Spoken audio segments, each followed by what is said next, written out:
I would like a little bit more clarity on this last interaction and how to go about when you really want to improve your vibration on very particular topics without taking it into the wrong direction. Well, you want to get momentum started in a way that feels good. So you do it a little bit at a time. You don't try to push it. There's a process that we've offered for some time called a focus wheel. And that is an effective tool for increasing vibration while you are paying attention to what's going on with your vibration. However, most of you make effort out of it. We will play with you and we'll show you what to do, and we'll walk you through something if you want to. But we want to begin by reminding you that the universe doesn't hear what you say, the universe hears what you mean. So you want to find the feeling of what you're reaching for first. If you ask yourself about what it is you desire, and you ask yourself, why is it that you want it? Looking for the emotional reasons for it. And then you just stay there in the feeling of those emotional reasons for a little while before you start focusing. That's a good way to get the momentum going in the right direction. And if you do that a little bit now, and then a little bit later, and a little bit later, and a little bit later, you can accomplish quite a bit of momentum going in the direction of what you mean. And then what happens is, when your habit of thought, which is what your belief system is, interferes with the momentum that you've begun deliberately, you can feel it. We used to say to our friends that the reason that we teach meditation is because it makes you more sensitive to your emotions.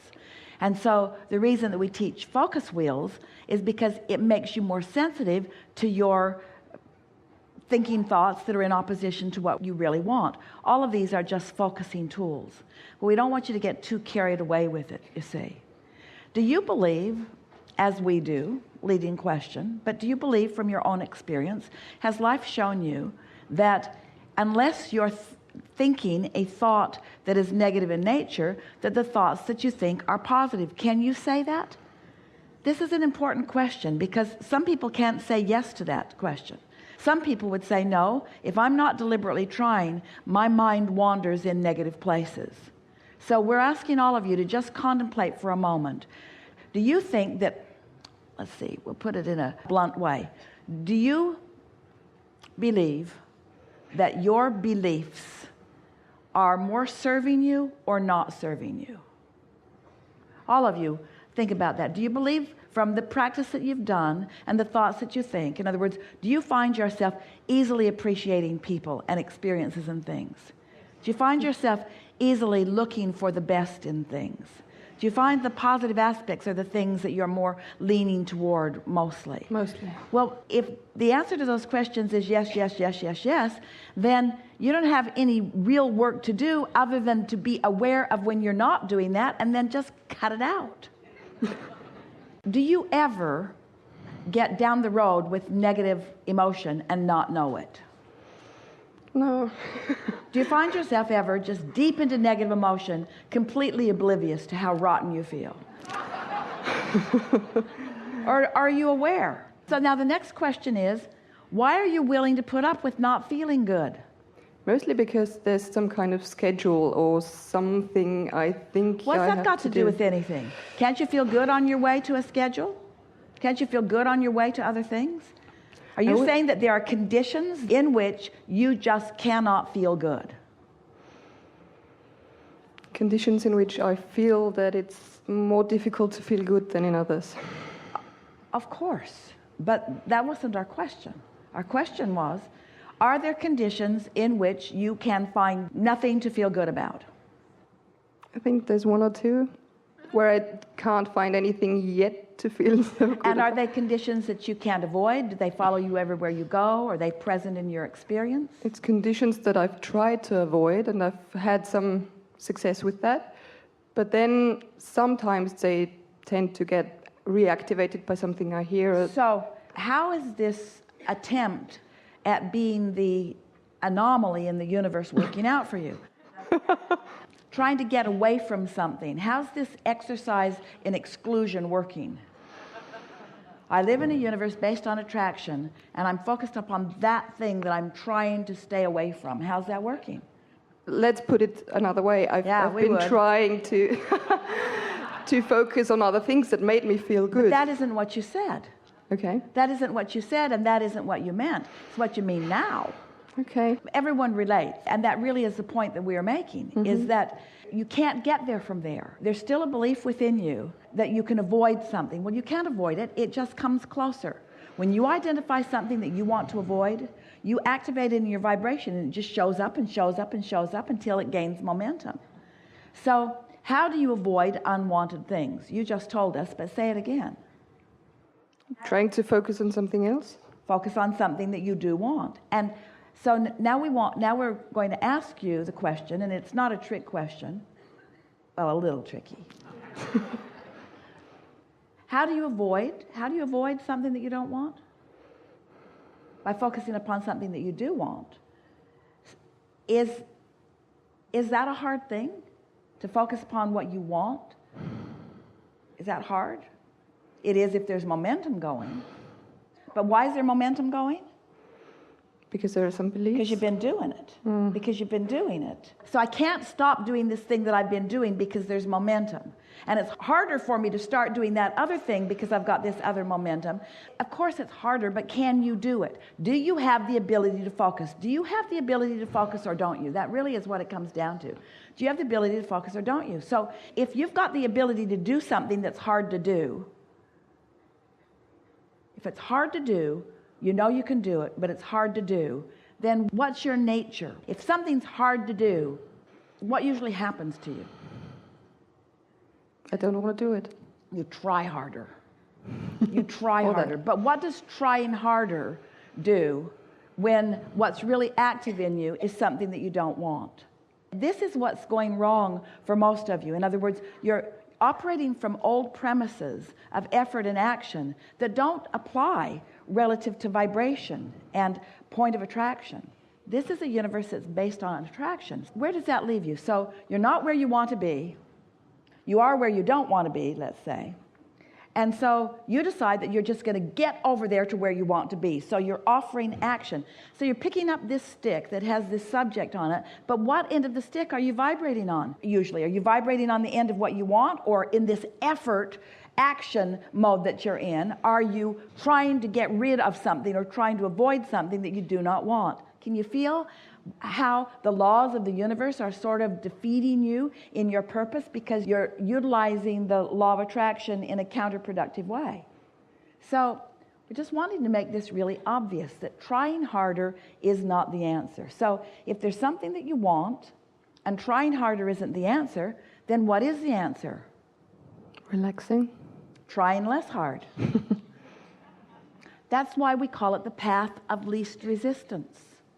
It's the path of least resistance. It's the path of letting your natural resources carry you to where you want to be. So what kinds of words could you say to yourself? What kinds of things could you say if you saw someone trying too hard and you wanted them to not try so hard because you could see that the harder they tried, the worse it was going for them? What kinds of things would you want to offer to them? Would your intention be to antagonize them into more effort? Would your intention be to motivate them into better action? So what would your intention be? To soothe them? What kind of things would you say to someone, maybe even yourself, who was trying too hard? What kind of things would soothe in a condition like that? Relax, you'll be all right. It's all right. What else? You'll get there eventually. Pretty good. What else? There's probably a solution to this. Pretty good. What else? The solution is in you. You just have to allow it. Now, we're feeling a little more effort in this conversation than is really good for you, which is not surprising because that's sort of the momentum you've got going. So try to take the effort out of this conversation that you are giving to yourself. Try to try less.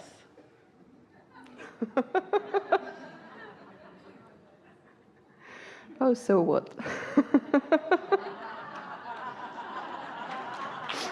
Yeah. It is what it is. It is what it is. I am where I am. It's all right. No big deal. It's okay. It's all right. What else? It's all right. Relax. Just allow. Eventually a thought is going to come that is going to feel better. Because right now I'm not feeling, I can't really think any thought, which is quite all right as well. Isn't that good? It's really good. Tired of shooting myself in the foot. It's going to be all right. There's nothing to do right now. Just give it a rest. Nothing to do right now. Now you're focused a little bit. You can start using stronger words like all really is well. And I know I've put things in my vortex. And I know that source is on my side. And I know that things are lining up. Now we're gaining a little momentum, aren't we? Get a little more specific with the thoughts that you're thinking. But you brought yourself completely to a place of non-resistance. We felt it, didn't you? She was in a place of complete giving up of effort and action. You are no longer trying to fight against anything. You're just sort of resigned, just sort of whole and pure and open and easy about it. And so now you can begin gaining a little momentum. It's all right, and I'll figure it out. And my vortex is full of what I want, and it's coming together, and the energy is flowing. And as you said, it was really good. Eventually, I'll begin perceiving impulses and ideas. When that begins, it will feel really good to me. And until then, all is well. I'm waiting for the impulse.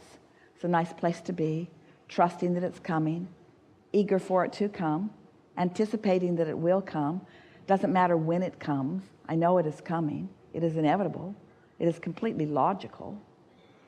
I've been here before. No big thing.